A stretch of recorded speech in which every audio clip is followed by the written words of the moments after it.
Hello dear students, welcome back to my channel Edu Colors. आज हम इस video में क्लास 10th की सामाजिक विज्ञान की वर्कशीट करेंगे, वर्कशीट नंबर 86, ठीक है, जो कि 20 फरवरी को आपको करनी है।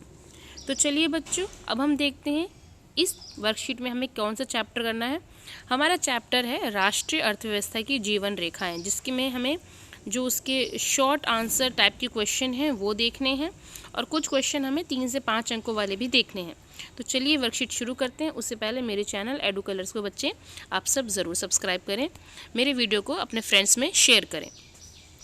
चलिए अब शुरू करते हैं। हमारा पहला क्वेश्चन है कि भारत की पहली रेलगाड़ी कब और कहाँ चलाई गई। तो भारत की जो पहली रेलगाड़ी है वो 16 अप्रैल, ठीक है, आप डेट मेंशन कर सकते हैं, 16 अप्रैल मुंबई से थाने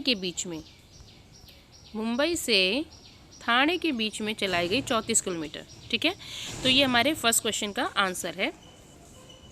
दूसरा क्वेश्चन है हमारा, अंतर्राष्ट्रीय व्यापार के घटक कौन कौन से हैं।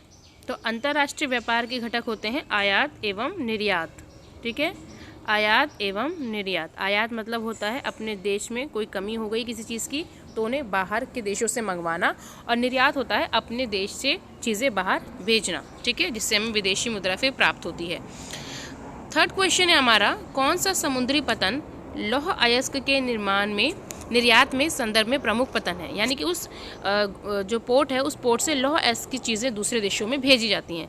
तो आंसर है हमारा मार्मागांव, ठीक है, गोवा में है मार्मागांव पतन। ये हमारा इसका थर्ड क्वेश्चन का आंसर है। फोर्थ क्वेश्चन है हमारा, स्वतंत्रता प्राप्ति के बाद विकसित पहला पतन कौन सा है। तो उसका आंसर है कांडला, ठीक है। कांडला जो है वो गुजरात में है। लोकेशन मैं आपको बताती हूँ। जैसे मान लीजिए ये गुजरात का नक्शा है, जैसे मान लीजिए, ठीक है ना, ये गुजरात का नक्शा है, तो इस साइड में है कांडला पतन, ठीक है, ऊपर की साइड में है। ये है कांडला पतन, जो कि आज़ादी के बाद भारत में पहला विकसित पतन था। अगला क्वेश्चन है, भारत की तट रेखा की लंबाई कितनी है। 7516.6 किलोमीटर, ठीक है, 7516.6 किलोमीटर भारत की जो तट रेखा है। आप गुजरात से शुरू करते हुए यहाँ पे पूरा आएंगे इधर वेस्ट बंगाल तक, तो इसमें गुजरात आ जाएगा, महाराष्ट्र आ जाएगा, कर्नाटक, गोवा, उसके बाद यहाँ पर आपका केरल, तमिलनाडु, इधर आंध्र प्रदेश, उड़ीसा और फिर वेस्ट बंगाल। ये जो सारे राज्यों की जो तट रेखा है वो तकरीबन 7516.6 किलोमीटर की है। अब चलते हैं हमारे अगले प्रश्न की तरफ, जो कि 3 से 5 अंक वाले हैं। पहला क्वेश्चन है, जनसंचार के साधनों से होने वाले किन्हीं 3 लाभों को लिखिए। तो पहला लाभ है कि ये हमारे दैनिक जीवन में शामिल हो चुका है। हम सब जानते हैं जनसंचार के बिना हमारी जो लाइफस्टाइल है वो एक तरीके से लाइफस्टाइल अभी नहीं मानी जाएगी, क्योंकि हमें इन सब चीज़ों की बहुत ज़्यादा आदत पड़ गई है, मोबाइल फ़ोन की, टीवी की, इंटरनेट की। इनके बिना हम अपना जीवन जो है वो सोच भी नहीं सकते। धर्म से लेकर सेहत तक की जानकारी आपको घर बैठे बैठे इन जनसंचार के साधनों द्वारा मिल जाती है। इससे मानव जीवन सरल, समर्थ और सक्रिय हुआ है। सूचनाएं व जानकारियों के कारण लोकतांत्रिक प्रक्रिया को मजबूती मिली है व जनसंचार के कारण सरकारी कामकाज पर लोगों की निगरानी जो है वो बड़ी है। सूचना के अधिकार के तहत की बात हो रही है। अगला है, पाइपलाइन परिवहन को परिभाषित करते हुए इसके लाभ बताने हैं। तो हमें पहले ये बताना है कि पाइपलाइन परिवहन होता क्या है। तो पाइपलाइन परिवहन के जरिए खनिज पदार्थों, कच्चा तेल, पेट्रोल उत्पाद व तेल से बनी जो प्राकृतिक गैस होती हैं, उनको गैस की जो शोधनशालाएं हैं, उर्वरक कारखाने हैं या ताप विद्युत केंद्र हैं, वहां तक पहुंचाया जाता है। किसके माध्यम से? पाइपलाइन परिवहन के माध्यम से। इसके लाभ हैं कि पाइपलाइन परिवहन सुरक्षित है, विश्वसनीय है और निरंतर चलता रहता है। पाइपलाइन परिवहन में कम ऊर्जा, कम लागत और अच्छी दक्षता देता है। पाइपलाइन परिवहन का निर्माण की जो अवधि है कम समय में हो जाता है और लागत भी कम आती है, ठीक है। अब हम चलते हैं हमारे अगले प्रश्न की तरफ, जो कि स्वर्णिम चतुर्भुज महाराजमार्ग की 3 विशेषताएं पूछते हैं। तो इसकी पहली जो विशेषता है कि ये 6 लेन वाला महामार्ग है। आप भारत का नक्शा देखेंगे तो उसमें आप पाएंगे कि ये दिल्ली है, ये मुंबई है, यहाँ चेन्नई है और ये कोलकाता है। तो ये इस तरीके से ये इन चारों महानगरों को जोड़ने का जो काम है ये स्वर्णिम चतुर्भुज महाराजमार्ग के अंतर्गत आता है, ठीक है। यहाँ पर दूसरा जो पॉइंट है हमारा, ये भारत की मेगा सिटीज़ यानी दिल्ली, मुंबई, चेन्नई, कोलकाता को जोड़ता है।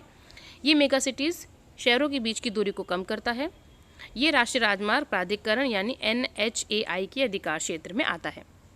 अगला क्वेश्चन है हमारा, एक देश की अंतर्राष्ट्रीय व्यापार की प्रगति उसके आर्थिक वैभव की सूचक है। यानी कि अगर अंतर्राष्ट्रीय व्यापार आपके देश में हो रहा है तो उससे आपकी अर्थव्यवस्था, देश की अर्थव्यवस्था किस वजह से, किस तरह अच्छी होती है। निर्यातों से प्राप्त आय से देश की राष्ट्रीय आय में वृद्धि होती है। किसी भी देश की आंतरिक आवश्यकता से अधिक उत्पादित वस्तुओं का विदेशों को निर्यात कर हम विदेशी पूंजी प्राप्त करते हैं। यानी कि जब आप चीज़ों को निर्यात करते हैं तो बदले में आपको विदेशी मुद्रा प्राप्त होती है। अंतर्राष्ट्रीय व्यापार द्वारा तुलनात्मक लाभ की दृष्टि से संसाधनों का कुशल उपयोग हम करते हैं। ठीक है, अगला हमारा और लास्ट क्वेश्चन है, परिवहन व संचार के साधन एक दूसरे के पूरक हैं, इनकी व्याख्या करनी है। तो परिवहन, संचार एवं व्यापार एक दूसरे के पूरक हैं, क्योंकि परिवहन एवं संचार के माध्यम से ही व्यापार की गति तय होती है। कारखाने में किसी वस्तु के बनने के बाद उसे लोगों तक पहुंचाने के लिए अलग अलग तरह के परिवहनों की आवश्यकता होती है। थर्ड पॉइंट है, परिवहन व संचार के साधनों के अभाव के कारण आज भी बहुत सारे देशों की अर्थव्यवस्था जो है वो पिछड़ी हुई है। यानी किसी भी देश की अगर आर्थिक प्रगति आपको बढ़ानी है, देश बढ़ाना है, तो वहाँ परिवहन व संचार के साधन उन्नत किस्म के होने चाहिए। ठीक है, अफ्रीका जैसे महाद्वीप में बहुत से ऐसे देश हैं जो इस वजह से आज भी पीछे हुए हैं। सो बच्चों, यहाँ पर जो हमारी वर्कशीट है, वर्कशीट नंबर 86 10th क्लास की ज्योग्राफी की राष्ट्रीय अर्थव्यवस्था की जीवन रेखाएं, ये कंप्लीट होती हैं। आई होप आपको वर्कशीट अच्छी लगी होगी। बच्चों, ये वर्कशीट आपको अच्छी लगी है तो इसे अपने फ्रेंड्स में शेयर कीजिए। कमेंट सेक्शन में बताएं कि आपको वीडियो कैसा लगा। वीडियो को लाइक करें और मेरे चैनल एडू कलर्स को सब्सक्राइब करें। वीडियो देखने के लिए बच्चों थैंक यू सो मच।